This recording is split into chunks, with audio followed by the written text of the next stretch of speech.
Hello everyone, कसे आहात? I hope you all are good. चला, त्या दिवशी आपली ही कविता बघून झालेली आहे. आता अर्थातच पुढचा आणि महत्त्वाचा पार्ट म्हणजे सी ॲक्टिव्हिटी जी आहे, fill in the blanks using appropriate words from the poem. काय सांगितलं आहे बघा त्यांनी. पहिलं तिथं काय दिलं आहे आपल्याला, पोएममधनंच हे शब्द भरायचे आहेत. Number 1, the land has dash. मग आता शोधा बरं कवितेत काय आलेलं आहे. बघा इथं आहे, द लँड हॅज ड्राईड. मग तोच ड्राईड शब्द इथं घालायचा आहे. The land has dried. Number 2, the rivers are, yes आत्तापर्यंत तुमचं पाठ झालेलं असणार आहे. The rivers are thirsty. Number 3, the clouds are dark. Number 4, feathers spread, the peacocks, yes, sway. Then number 5, bolts of lightning streak and shimmer. हे सगळ्याचे अर्थ आपण मागच्या ह्याच्यात बघितले होते. आता ह्याच्यामध्ये महत्त्वाचा पॉईंट म्हणजे तुम्हाला इथं प्रत्येकाला फुलस्टॉप दिलेला आहे प्रत्येक सेंटेन्सनंतर. जर एक्झाममध्ये तुम्हाला फुलस्टॉप नसेल तर मुलांनो इथं फुलस्टॉप द्यायला विसरायचा नाही. हे ग्रॅमॅटिकली खूप मॅटर करतं. तर अशा प्रकारे आपलं सी पॉईंट क्लिअर झालेला आहे. आता आपण पुढच्या पॉईंटकडे वळत आहोत, that is D. Complete the sentences using your predictions. तर प्रिडिक्शन्स म्हणजे काय, तर जसं भविष्य वगैरे म्हणतो ना आपण, तुम्हाला काय वाटतं काय होईल, जे काय होईल ही क्रिया आहे त्याला प्रिडिक्शन्स असं म्हणतात. तर त्यांनी पहिली एक सिच्युएशन आपल्याला दिलेली आहे. सिच्युएशन म्हणजे परिस्थिती. कंप्लीट द सेंटेन्सेस, सेंटेन्स आपल्याला पूर्ण करायचे आहेत. त्यांनी एक सिच्युएशन दिलेली आहे, एक परिस्थिती दिली आहे. Number 1, if it does not rain then. याचा अर्थ जर पाऊस नाही पडला तर काय होईल.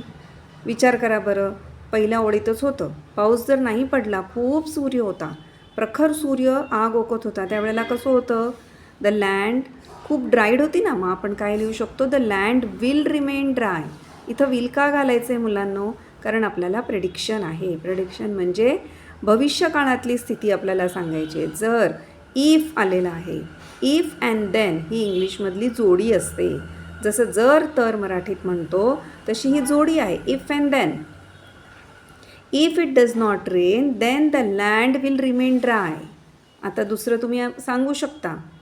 बघा काय दिलं आहे, if it rains continuously. Okay, कंटिन्युअसलीचा अर्थ तुम्हाला माहीत असेल, सतत, सतततेने होणारी घटना, त्याला कंटिन्युअस म्हणतात. मग आता आपली कुठली घटना सतत होणार आहे, तर पावसाची. इफ म्हणजे जर, जर पाऊस सतत पडत राहिला तर काय होणार आहे बरं, काय होईल सांगा बरं. Yes, the land will remain soaked. काय होणार आहे, पृथ्वी ओली चिंब होणार आहे, हे की नाही. पृथ्वी म्हणा, जमीन म्हणा, हे काय होणार आहे, सतत पावसामुळे कशी होणार, वेट होणार. त्याला आणखीन एक प्रॉपर इंग्लिशमधला शब्द कुठला आहे, सोक्ड. सो आय होप तुम्हाला डी क्वेश्चन नीट कळला आहे. Now will move forward to question number E. बघा, माझ्याबरोबर क्वेश्चन वाचायची आता सुरुवात करायची आहे, कारण आपल्याला इंग्लिशमध्येच क्वेश्चन येणार आहेत. त्याच्यामुळे क्वेश्चन इंग्लिशमध्ये रीड करायची प्रॅक्टिस ठेवा. Find and write the words from the poem that rhyme with. Find म्हणजे शोधा, राईट म्हणजे लिहा. काय लिहायचं आहेत, तर तुम्हाला माहिती आहे रायमिंग वर्ड्स हे खूप छान असतात. छान असतात म्हणजे शोधायला सोपे असतात, म्हणून मी छान असतात म्हटलं, कारण ऑलमोस्ट ते शेवटी आलेले असतात. बार, लार्क, वंडर, थंडर, मेरी, चेरी, यार्ड, हार्ड. बघा आता याचे स्पेलिंग्स कसे करायला पाहिजेत. बार्क, बार्कचं बीवरनं स्टार्ट झालं आहे, बार्क. आणि आता आपण काय म्हटलं, लार्क. तर ऑफकोर्स इथं एल ॲड केला, LARK, लार्क. बार्कचं काय होतं आहे, BARK, bark. So lark will be LARK, lark. Wonder, what is wonder spelling, WONDER, wonder. The rhyming word will be thunder, THUNDER, thunder. कसं पाठ करायचं आहे, दोन वर्ड्स घ्या पहिले. THUN नंतर 3 DER thunder. THUNDER thunder. Next is merry. What is the spelling of merry? MERRY merry, किंवा तुम्ही असं पण म्हणू शकता MERRY merry. The rhyming word will be cherry. CHERRY cherry, or you can say CHEERY cheery. Yard, hard, YARD yard, HARD hard.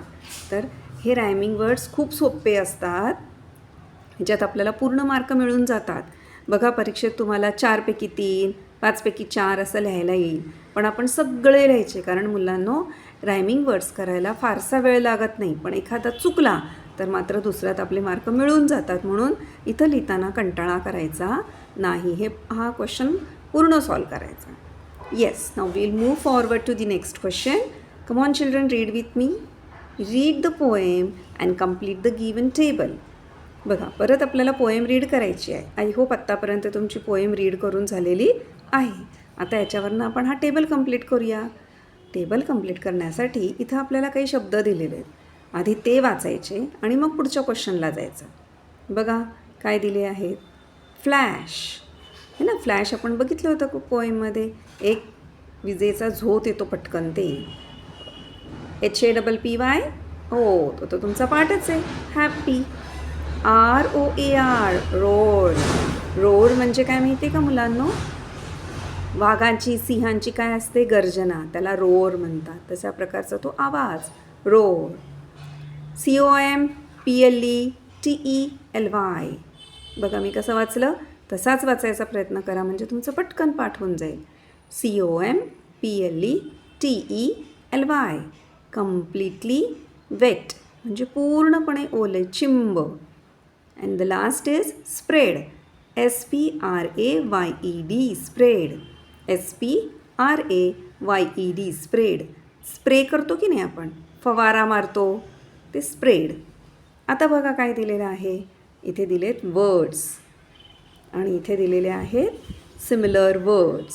Okay, शब्द आहेत आणि त्याच्या अर्थासारखा शब्द आपल्याला ह्यातनं शोधून लिहायचा आहे. तर काय आहेत आपण बघूयात. पहिलं काय आहे, ऑफकोर्स थंडर. आत्तापर्यंत तुमचं हे पाठ झालेलं आहे. थंडर. थंडरचं स्पेलिंग काय आलं आहे? THUNDER thunder. मग थंडर म्हणजे काय असतं? विजेचा गडगडाट. मग गडगडाट, गर्जनासाठी काय शब्द आला आहे? Yes, roar. नंतर होस्ट. आपण बघितले कवितेमध्ये होस्ट म्हणजे काय? शिंपडणे. मग शिंपडणेला काय म्हणतात? Sprayed. So write down here sprayed. SPRAYED sprayed. असं म्हणत तुम्ही लिहिलंत ना, तर तुम्हाला वेगळा वेळ स्पेलिंग पाठ करायला द्यावा लागणार नाही. बोल्ट. बोल्ट म्हणजे काय? एक लख्खन प्रकाश येऊन जाणे, एक विजेचा झोत येऊन जाणे. मग कशाचा आलेला आहे आपल्या इथं? फ्लॅश. फ्लॅश म्हणजे एक लाईट येऊन गेलेली आहे. मग फ्लॅशचं स्पेलिंग तर इथं दिलेलं आहे. आपल्याला हे काही पाठ करायला नको, पण तरीसुद्धा पाठ करायची वेळ आली म्हणजे आपल्याला स्पेलिंग माहीतच असावेत, म्हणून आपण पाठ करणं गरजेचं आहे.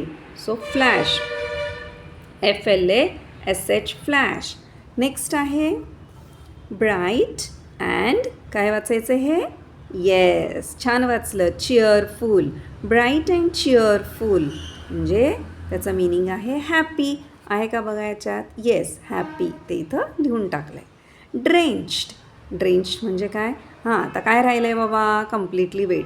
हो, पण आपल्याला अर्थ पण माहिती पाहिजे की ह्याचाच अर्थ आहे का? तर ड्रेंच्ड म्हणजे कम्प्लिटली वेट, खूप पूर्णपणे ओले होणे. त्याला मग हा राहिलेला शब्द लिहून टाका, कम्प्लिटली वेट. नेक्स्ट आहे G. Which season is mention here. Mention म्हणजे इथं कुठला ऋतू दर्शवला आहे, विचारला आहे. कशासाठी? वाचा बरं या line. The land has dried. It's so parched. The fields are hungry. Rivers are thirsty. हे कशाचं उदाहरण आहे? हो, मी तर उदाहरण इथं आन्सर लिहून टाकलं आहे समोर, पण ह्याच्यावरूनच तुमच्या लक्षात आलं असेल, तसे तुम्ही खूप हुशार आहात. Land has dried. ड्राईड म्हणजे वाळलेले.